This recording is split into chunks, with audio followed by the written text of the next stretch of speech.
که میقات اهل نجد است و اینچنین اهل طائف نیز هست. از همانجا احرام میپوشیم و بار دیگر یک عمره کامل دیگه میکنیم.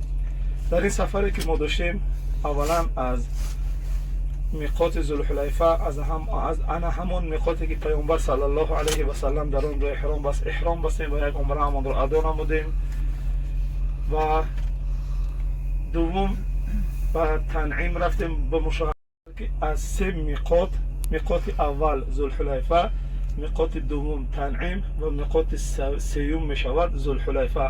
کودکان حجاج در درس دادن بود، مشغولی درس دادن بود. خوب زمانی بود که بعد از پیامبر صلی الله علیه و سلم بعضی از اصحاب زنده بودند. اکثر ساکنان این اماکن مقدسه تابعین بودند، یعنی شاگرد محمد صلی الله علیه و سلم، یعنی شاگردان صحابیان. خب هر یک شهر این نفرتش بیامدند و وقتی که امیرانی که خود حجاج در دیگر منطقه های شهرهای کلان خلافت امویه انتخاب کرده بود میخواستند به زیارت حجاج بن یوسف بیایند. حجاج بن یوسف آنها را قبول نمیکرد و با این خاطر که با محافظش گفت که یگان نفر، یگان امیر، یگان والی را به نزد من در آوردن نمود. بگذار در شعور آنها، در قلب‌های آنها حجاج انا همان حجاج به قوت باشد که بترسند و بر مردم نسبت به مردم ناحقی نکنند و خدمت مردم را بکنند. امیران اگر ببینند که حجاج این قدر خور و زمین ناتوان شده شاید که باز اینا هم مغرور شوند. برای همینم یگان کس پیشش در آمدنی نمیمون و به همین خوری و زاری حجاج بن یوسف از دنیا گذشت و زمام امور دولتداری مسلمانان خلافت امویه به دست عمر ابن عبدالعزیز، عمر ثانی، عمر عادل گذشت که به اندازه در بین مردم عدل بود که این عمر عنوان عمر ثانی را گرفت و روز در شام نماز جمعه را میخوانند عمر عادل که بالای سرش ابر گذشت و مردم از او طلب کردند که دعا بکن که همین ابر بالای ما باران شود. دستانش رو برداشت در روز جمعه دعا کردی پروردگارا ابر بیرو در جایی که میباری برکتت به زمین ما میآید. یعنی در زمان خلافتی عمر بن عبدالعزیز عالم اسلام عالم با برکت و عدل و انصاف و برابری بود. انا همین بود درباره شخصیتان مشهور تاریخی ساکنان طائفی ها. یعنی گفتیم که خداوند ما را نصیب کرد که امروز با گذشتی قریب 1000 سال در انا همون سرزمینی که ناصر خسرو قبادیانی انا همینجا را پیاده قدم زدگی است و در برایش نوشته است یکی از کهنه‌ترین سیاحان ما نیز امروز انشاءالله به زیارت و تماشای مکان‌های مقدس و مکان‌هایی که نسبیت به حادثه‌های تاریخی دارند با اونجا میریم و اونجا را زیارت میکنیم. خب و آخر دعوانا الحمد لله رب العالمین. طائف است انشاءالله بریم یکی از امامان مکه، یک از مدرسان انویسیتی انویسیتی بین المللی القرى شهر مکه و امام مسجد الحرام شورین عبدالرحمن شورین در همین طائف است که میریم انشاءالله میبینیم. اعوذ بالله من الشیطان الرجیم. بسم الله الرحمن الرحیم.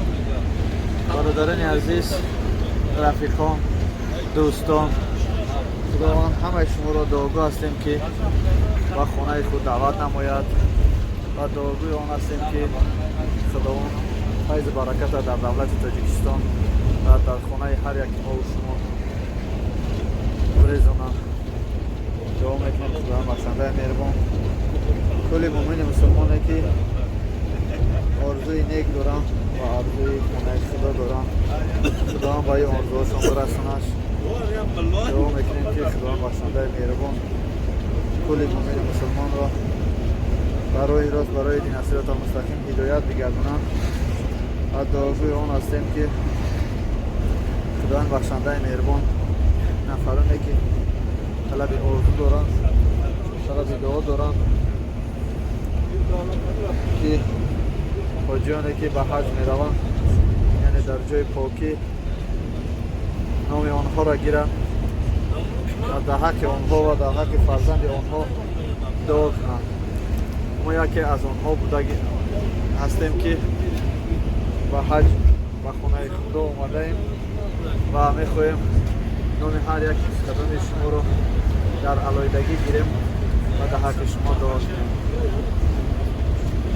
دعاگوی آن هستم که خداوند بخشنده مهربان هر نفری که این نوار ما را گوش میکند خداوند نصیب خانه خود بگرداند و گناه آنها را خداوند بخشنده مهربان نیست و نابود کند و دشمن آنها را چشمشون را کور کند، آنها را در پشت و پناه خود نگهبان باشد و پدر مادر آنها را نگهبان باشد و گذشتگان آنها را طریق رحمت شایسته جنت کند و نفرانی که این نوار را پهن میکند و دیگران تا که دیگران یک کمی هم باشد درباره حج و درباره جای مقدس و جای پاک معلومات گیرد. خداوند بخشنده مهربان ای یزدان پاک برای آنها فرزند سالم عطا بگردان، آنها را از تلخی جانکنی رها بگردان، از تنگی تاریکی گور نگهبانشان باش، گذشتن پل صراط را برایشان آسان بگردان و در آخرت عذاب کوثر سیرشان بگردان. دعا میکنیم که خداوند بخشنده مهربان برادران ما را در آخرت همسایه رسول الله صلی الله علیه و سلم بگردان. دعا میکنیم خداوند بخشنده مهربان کل مومن مسلمانی که دست به دعا میبردارد و دعا طرف تو میکند دعاش را مستجاب بگردان.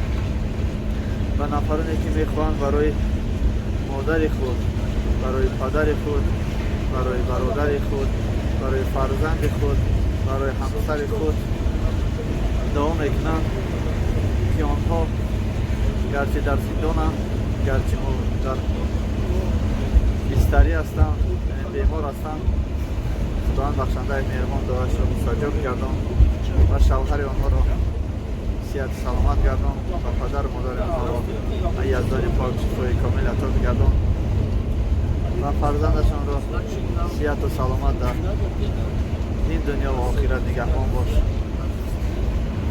دعا میکنیم که هر نفری که نوارهای ما را پهن کرد و هر نفری که نوارهای ما را تماشا کرد خداوند بخشنده مهربان ایمانش را مستحکم بگردان، گذشتگانش را طریق رحمت شایسته جنت بگردان، فرزندانشان را ایمان مستحکم عطا نما و خدمتگار پدر مادرشان و فرزندان آنها را و فرزندان آنها را فرزنداش را یعنی نسل آیندهش را خداوند بخشنده مهربان و خانه خود مهمان بگردان.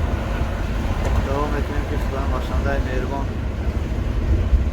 هر نفری که این صدای ما را میشنود مهمان خود بگردان و در آخرت مهمانی در همسایگی حضرت محمد مصطفی صلی الله علیه و سلم بگردان. دعا میکنیم که خداوند بخشنده مهربان کل نفرانی که از جایهای زیبا، از جایهای مقدس، از جایهای بهترین نوار میگیرد بهر برادران خود به خاطری که برادران خود یکی بهریت چه بهرور شوند خداوند بخشنده مهربان برایشان گشایش کار برای کار تن سیاه دل بیغم عطا بگردان و برای آنه که ظالمانی که در بین ما و شما هستند همه وقت سنگزنی این برادران هستند. خداوند بخشنده مهربان دستش رو پاک بگردان که نتوانند نسبت چنین برادران و نسبت ما سنگ پرتایند. چگونه ای که ما در حج از فرضی سنگ بزنیم شیطان رو، خداوند بخشنده مهربان نمیخیل سنگشان میزنند. و نفرانی که میخواهند یک گپ به معنی و به اندیشه در پایین ویدیوی ما نویسم.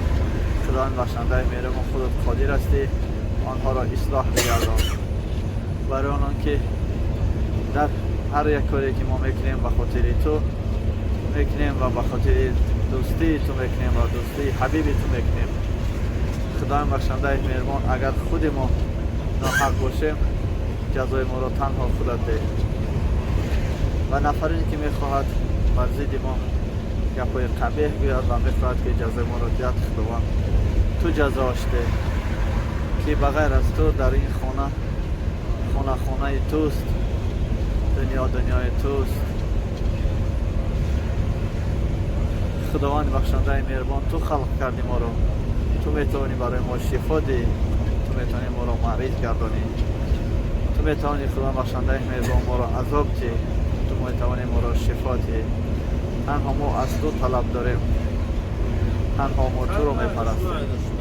و این بدبختایی که زیر نروخوراهای ما زیر ما هم زیر سخنهای حق هست، خداوند بخشنده مهربان خارج بگردان. برای آنه که برادران عزیز ما این نوارها را تحت سفر اورگانتور، سفر حجی، سفر زیارتی گرفته ایستاده ایم که هر آن چیزی که شما میبینید حقیقت است. خداوند بخشنده مهربان همه ما و شما را با اینجا برساند. آمین. الحمدلله برحمتك یا رحمت. Where are you from? Where are you from? Where are you from? From Pakistan, Tajikistan. You Pakistan? For a long time work here. You work here in the media. Yes. You پاکستانی را میدونی که قشنگ زنی؟ क्या आप पाकिस्तान से आप पाकिस्तान से किधर से आप पाकिस्तान से چند قش کار میکنید اینجا؟ कराची से आप किधर से नहीं कराची से नहीं हम उधर बलूचिस्तान में बलूचिस्तान से हाँ आप किधर के हाँ जी रशिया से पाकिस्तान से रशिया से फिर چند قش کار کردید؟ कितना साल हो गया आप इधर काम करते हैं इसे बेदाशी कर रहा इधर का Yes, about autobus. Bus. Bus? Beep. Yes. बस How many years ago? तकरीबन 2 महीना इसका 2 महीना तो आप ड्राइवर है ऐसा ड्राइवर पहला चलाता था दूसरा गाड़ी हाँ दूसरा गाड़ी چند قبل؟ दो बॉक्स गाड़ी आफ्टोबस को मिलता है कैसे भी आफ्टोबस को मिलता है कराची आप पाकिस्तान से किधर से बलूचिस्तान से बलूचिस्तान क्यों आए थे हाँ क्यों आप इंग्लिश नहीं जानते इधर पढ़ाई नहीं किया ना किधर पढ़ा इधर सऊदी में بسوش انگلیسی نمیدونم انگلیسی نمیدونم همیشه تا چیزی بگیم در اینجا برام نمیدونم و عربی که ندارم. کیسه پلی یه مدرسه عربی ها عربی با عربی پرسش که تو دانجا زندگی کی تجربه است یا که اومدگی؟ تسكنوا هنا في عندكم بيت في باكستان ام لا؟ في باكستان اومدگی یا که مدتی در خونه دارم پاکستان بس که ویزا خدش مو ویزا هست ویزا تشابه تأشيرة حتى تأشيرة العمل أو كذا لا أنا ولدت هنا بداشي دركي بداشي دركي أنت توالش تجينا إذا ویزا در کور نیست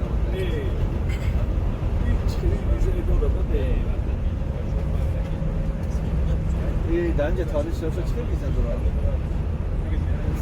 کوردر چیزه ابیس سعودی نیه ابو نیه کسی ابیس گاما دورا پرابسکان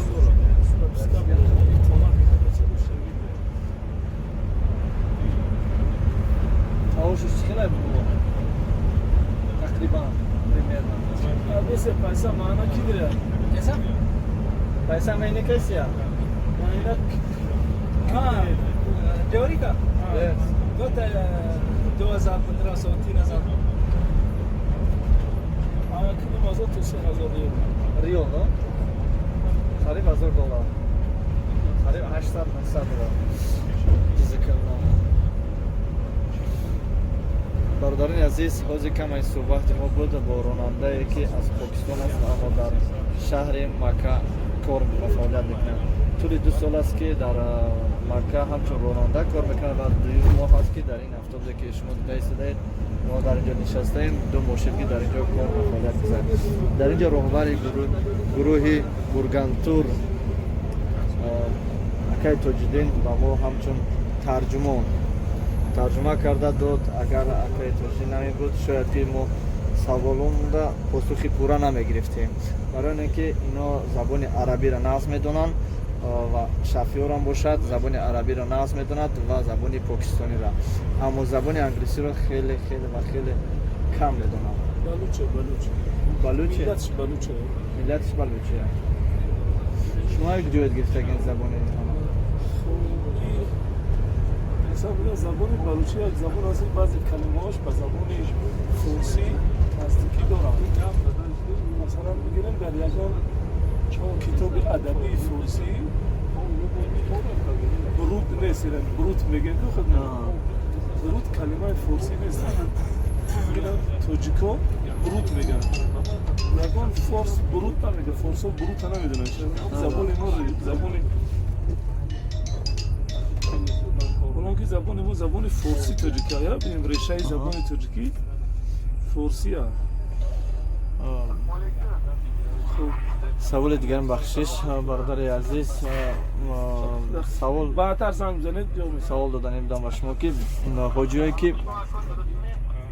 حجیایی که با حج اومدنی میشن حج عمره یا فارسی زنگ میزنم شما را زبان دونستان شرط نظر الله است یا نه اصلا فرض رکنی از ارکان دین حج رکنی از ارکان دین نو بس از اون که زبان رو میدونی یا نمیدونی چون حج در گردن فرض میشه و این فرض هم در عمر همگی یک باره باید که در این عمرت یک بار همین عبادت انجام بدی همین فرض ادا بکنی برای همین دونستن زبان خب اگر تو در هر حالت چی حجمی چی نمیشه زبان بدونی این بهترین علم است زباندانی خیلی انسان توسعه علمی میبخشه یعنی توسط زباندانی علم شد وسط میبخشه برای چی؟ برای وقتی که یک کلمه را آموختن باید که معنای همین کلمه حدودی معنای کلمه تو چقدر حد دارد تو چقدر اندازه دارد معنای همین کلمه سبب پیدایش همین کلمه از کدام زبان به پیدا شدنش در اون زبان چی معنا داشت در این زبان به چی معنا داخل شد در زبان دیگر پس زباندانی انسان رو علمدار میکنه برای من ضرور است که هیچ وقت دیر شدگی نیست برای همین پیامبر صلی الله علیه و سلم آموزش رو طلب کردن علم رو فرض کرده است بالاتر از همه چیز چون که انسان احتیاج دارد به دو غذا یکی غذای مادی یکی غذای معنوی غذای مادی همین چیز که همین گشنه شدی اگر گوشت باشد چیزای با مزه باشد خوب بخوری خوب اگر نباشه یعنی نقاق هم بخوری ارگانیسم بدنت آرام میگیره دیگه هیچ احتیاج نداره اما غذای معنوی انسان با بهترین هاش احتیاج داره اگر غذای معنوی ای بهترین ها نباشه تو نمیتونی در دنیا با جسم جسدت از جمله راهی بهتری نبیابی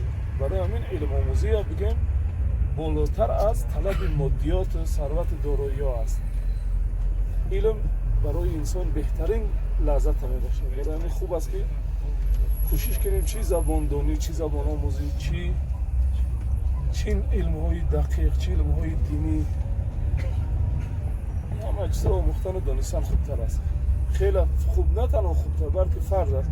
باید زحمت بکشیم، باید خودمون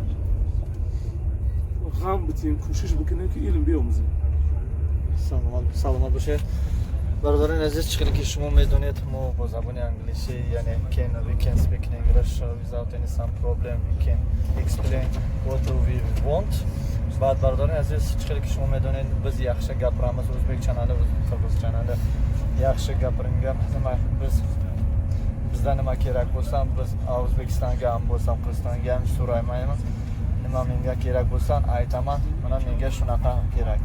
Братаны, здесь, как вы понимаете, что мы знаем язык английский, русский, кыргызский, узбекский и так далее. Постараемся изучать постоянно, одновременно несколько языков, потому что мы должны узнать, потому что обозначает это слова. И также мы должны пообщаться с людьми, которые вообще-то не знают наш язык. Бозима, як برادر من یک دو سوال با زبان تاجیکی می‌پرسم. شما نگاه کنید که یگان چی نمی‌فهمم. سلام علیکم. تو زبان تاجیکی را می‌دونی؟ زبان تاجیکی داری سعدی شیروزی را می‌دونی؟ جزاک الله. برادر عزیز، چیزی که شما دیدین زبان ما رو تماما در روی دنیا نمی‌دونن، حتی بعضی در اینجا تاجیکستان رو نمی‌دونن که تاجیکی است. وقتی که افغان میگیم هم سرحد هستیم. افغانستان افغانستان میگیم شرش میدونم که افغانستان تاجیکستان خیال میکنن که ما در افغانستان هستیم. برادران عزیز، برای همه کمی مشکلی میآید که با زبان ما گپ زنیم. اما در مورد زمان ما هر چیزی که میخوایم که فهمیم کوشش میکنیم که با زبان انگلیسی یا که زبان دیگر معلوماتی که برای ما لازم است همه گیرم تا بازی بسنیم.